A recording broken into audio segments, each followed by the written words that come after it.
Gostaria de chamar agora a Marília Albiero, que vai falar sobre o que há para fazer além do indivíduo, os determinantes sociais e comerciais no aumento da prevalência de obesidade. A Marília é graduada em Engenharia Química pela Universidade Federal do Sergipe, tem pós-graduação em Marketing pela ISPM, um MBA em Comércio Internacional pela FIA e especialização em Advocacy e Políticas Públicas pela GV. E atualmente é coordenadora de Inovação e Estratégia na CT Promoção da Saúde. Marília, por favor. Obrigada, Ronaldo. Boa tarde, audiência. Boa tarde aí os panelistas. Obrigada ao Fórum pelo convite. É sempre um grande prazer poder participar, principalmente de um fórum para discutir um tema muito importante como obesidade, complexo, e a gente perceber a gente está falando muito, né, que precisamos de ações integradas, sistêmicas, e cada fala ela traz um dos componentes, né, tanto que a gente fala dessas ações integradas e sistêmicas. Eu vou trazer uma outra perspectiva, né, a perspectiva que vai além do indivíduo, né, o indivíduo inserido num sistema alimentar. E aí, por isso, eu vou usar aqui uns slides para discorrer um pouco aqui com vocês. Vocês estão vendo? Sim, só clicar para apresentação. Então tá bom. Então vamos lá, o que fazer além do indivíduo, né? Então, o que a gente pensa assim, pensando ali do indivíduo que está lá embaixo, o que a gente percebe? Que não adianta, por mais que a educação seja importante, que ela é o despertar para a consciência, para a adoção de um novo estilo de vida, a gente tem visto que o ser humano, ele de fato, ele não se comporta na sociedade nem tanto racionalmente como ele poderia, a gente podia imaginar. Então, eu vou trazer alguns elementos aqui um pouco da economia comportamental, porque a economia comportamental, o que ela começa a nos dar pistas? Que o ser humano, ele tem dois sistemas de tomada de decisão. Um é o sistema 1, né, que ele é automático, ele é irracional, ele é rápido, ele não gasta muita energia. E tem o sistema 2, que é mais cerebral, consciente, e que a gente precisa gastar mais energia para tomar a decisão. E aí você imagina esse indivíduo com toda a informação que ele tem, que ele precisa adotar estilo de vida mais saudável, e ele tem essa necessidade que ele realmente precisa mudar, e não isso eu não falo nem só para as pessoas que são portadoras de obesidade, nem sobrepeso, mas eu falo isso como nós, população, toda a população em geral, que precisa realmente estar inserida no sistema alimentar mais saudável. Aí ele vai de encontro a quê? A todo o sistema alimentar onde ele pode ter acesso ao alimento.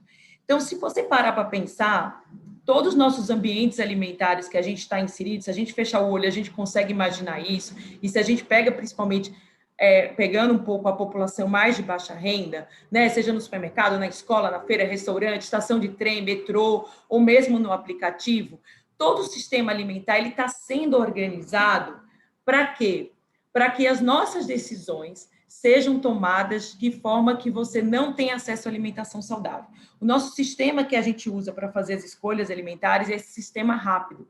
Então, se você parar para pensar, sempre a opção não saudável é aquela que sempre vai estar mais disponível, é aquela que a informação, ou ela vai estar convocando você para você consumi-la pelas estratégias de marketing, ou ela não vai estar com informação mais clara, ou ela vai estar um preço mais acessível.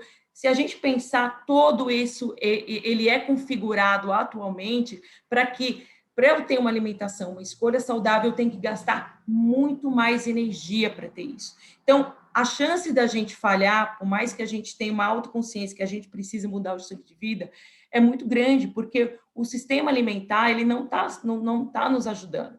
E aí, a gente já tem a nossa batalha interna, né, que é o nosso sistema, o racional e irracional, tentando encontrar a melhor decisão. As políticas públicas, elas poderiam, de fato, né, a Luizete explicou muito bem, um grande arcabouço de políticas que poderiam nos resolver. Mas aí a gente entra numa outra batalha, que é que o setor regulado, e a gente vai mostrar nos slides, daqui a 2 slides mais para frente, que eles em si, eles impedem que essas políticas sejam colocadas. Então, a gente percebe que o indivíduo, de fato, ele está inserido num sistema alimentar que ele, de fato, ele não tem tanta opção. né? Ele não tem a escolha que ele quer, ele até queria tomar uma decisão mais saudável, mas às vezes ele não está. E eu vou dar um recorte muito agora, por causa do tempo, a questão do preço dos alimentos, né? A gente já vem um momento atualmente com a pandemia, que principalmente a população de baixa renda está vivendo em situação de segurança alimentar. Então, eu vou mostrar para vocês o seguinte, alguns gráficos que mostram, por exemplo, esse gráfico que está lá em cima está mostrando o quanto que nós temos o crescimento de áreas de crescimento para a produção de soja, milho e açúcar, e as áreas destinadas para arroz, feijão e legumes e frutas no Brasil terem caído. O Brasil ocupa uma posição, eu acho que até nada valorizada, de estar na 20ª posição, ter áreas disponíveis para a produção de legumes e hortaliças, né? A gente está atrás de países como Irã, Mianmar. Se a gente pegar, por exemplo, a inflação dos alimentos, se você dividir de frutas, a inflação foi muito maior do que açúcares e derivados. Aqui se leia assim, bombom, sorvete, chocolate. Então, as frutas começam a ficar mais caras. A gente pegou aqui de baixo os refrigerantes estão muito mais caros. Então, todo esse conjunto de políticas fiscais, políticas de governo, que estão facilitando a produção de alimentos ou ingredientes para indústrias de ultraprocessados, está fazendo com que a alimentação saudável ela fique cada vez mais distante da mesa do brasileiro. Então, essa que é a questão principal da intervenção do ambiente alimentar, o conjunto de políticas que pode envolver políticas fiscais, programas como o PA, o PENAI, porque não é simplesmente uma questão de escolha, né? O indivíduo vai entrar no ambiente e sempre a alimentação vai estar saudável, ser a mais difícil. E aqui, para finalizar, o que a gente começa a perceber, que também foi encomenda na minha fala, sobre os determinantes comerciais. Se a gente começa a perceber o crescimento, por exemplo, da indústria de alimentos, teve um crescimento absurdo de quase 10% ao ano. As 10 maiores empresas, né, elas representavam quase 25% do total da indústria, hoje elas são 75%, as 10 maiores, então existe uma grande concentração de poder econômico, e esse poder econômico, ele acaba de alguma forma, transferindo em poder político, interferência na ciência, em mídia, em agências regulatórias, até chegar a altas cúpulas, como até o próprio sistema ONU. A Luizete comentou que a gente está com a discussão do pré-summit da cúpula dos sistemas alimentares.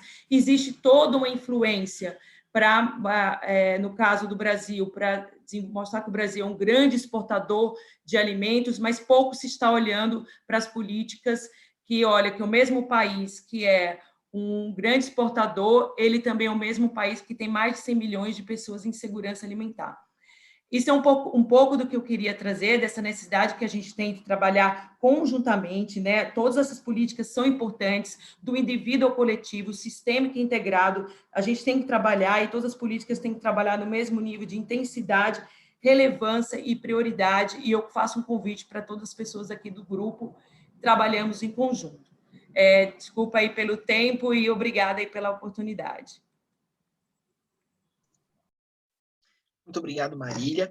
É super interessante essa fala para a gente pensar em como são as nossas escolhas, né? Inclusive o Guia de Segurança Alimentar, né, do Ministério da Saúde, que é um dos orgulhos do Brasil, fala muito dessa questão do preparo, da gente ter tempo para poder fazer uma escolha mais saudável de alimentos,